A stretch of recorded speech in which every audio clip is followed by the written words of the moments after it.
ముఖ్యమైనటువంటి సమాచారంతో ఈ వీడియో అండి. గ్రూప్ 1 కోసము గ్రూప్ 1 మెయిన్స్ ఎగ్జామ్ ఫలితాల కోసం ఎదురు చూస్తున్న వాళ్ళందరికీ ఒక గుడ్ న్యూస్‌గా మనమైతే చెప్పుకోవచ్చు. సో, ఆ విషయం ఏంటి అనేది తెలుసుకుందాం.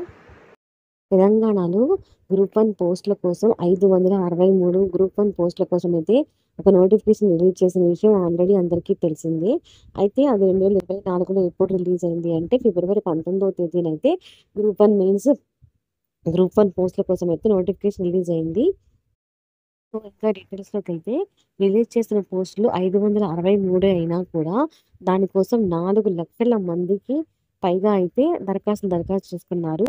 ఎగ్జామ్ కోసం గ్రూప్ 1 మెయిన్స్ గ్రూప్ 1 కోసం అనేది దరఖాస్తు చేసుకున్నారు 4,00,000 మందికి పైగా. దీనికి సంబంధించి ఎగ్జామ్ అయితే జూన్ 9న అయితే నిర్వహించారు. అయితే దీనికి 31,382 మంది అయితే ఎంపిక అవ్వడం జరిగింది. ప్రిలిమినరీ ఎగ్జామ్ రాసిన వాళ్ళు. గ్రూప్ 1 మెయిన్స్ సెలెక్ట్ అయిన వాళ్ళు ఎంతమంది అంటే 21,000 మందికి చెప్పవచ్చు.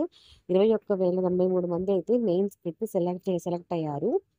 రాత పరీక్షకు సంబంధించిన ఫలితాల కోసం అయితే చాలా అడ్డంకులు అయితే ఏర్పడటం జరిగింది. సో, కొన్ని అడ్డంకులు ఏర్పడ్డాయి. దానివల్ల మనకి ఇంతవరకు మెయిన్స్‌కి సంబంధించినటువంటి రిజల్ట్స్ అయితే రాలేదు. జీవో నంబర్ 29కి వ్యతిరేకంగా 2 పిటిషన్లు అయితే కోర్టులో ఏర్పరచడం జరిగింది. ఇక్కడ మనం ఆలోచిస్తున్నటువంటి గుడ్ న్యూస్ ఏంటి అంటే జీవో నెంబర్ 29కి వ్యతిరేకంగా దాఖలైన 2 పిటిషన్లు ఫిబ్రవరి 3వ తేదీన అయితే సుప్రీంకోర్టు కొట్టివేసింది.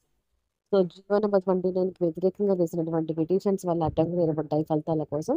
ఆ పిటిషన్స్‌ని ఫిబ్రవరి 3వ తేదీన అయితే కొట్టివేసింది సుప్రీంకోర్టు అన్నమాట.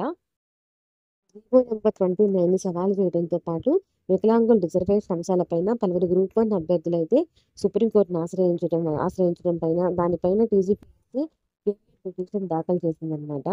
సో, ఆ విచారణ జరిగింది. ఆ విచారణ జరిపి అభ్యర్థుల పిటిషన్లు కొట్టివేసి సుప్రీంకోర్టు టీజీపీఎస్సీ గ్రూప్ 1 ఫలితాల వెల్లడికి అనుమతించింది.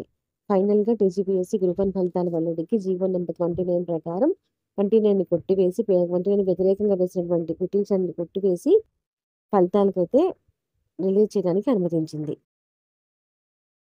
ఇక్కడ మనకి తెలంగాణ ఏర్పడిన 11 ఏళ్లకి గ్రూప్ 1 ఫలితాలపైన వెల్లడికి అడ్డంకిగా మారిన పిటిషన్‌లు కొట్టివేయడంతో తెలంగాణ రాష్ట్రం ఏర్పాటైన 11 ఏళ్ల తర్వాత తొలిసారి గ్రూప్ 1 నియామకాలైతే జరగనున్నాయి. చాలా మంది అభ్యర్థులైతే ఎదురు చూస్తూ ఉన్నారు.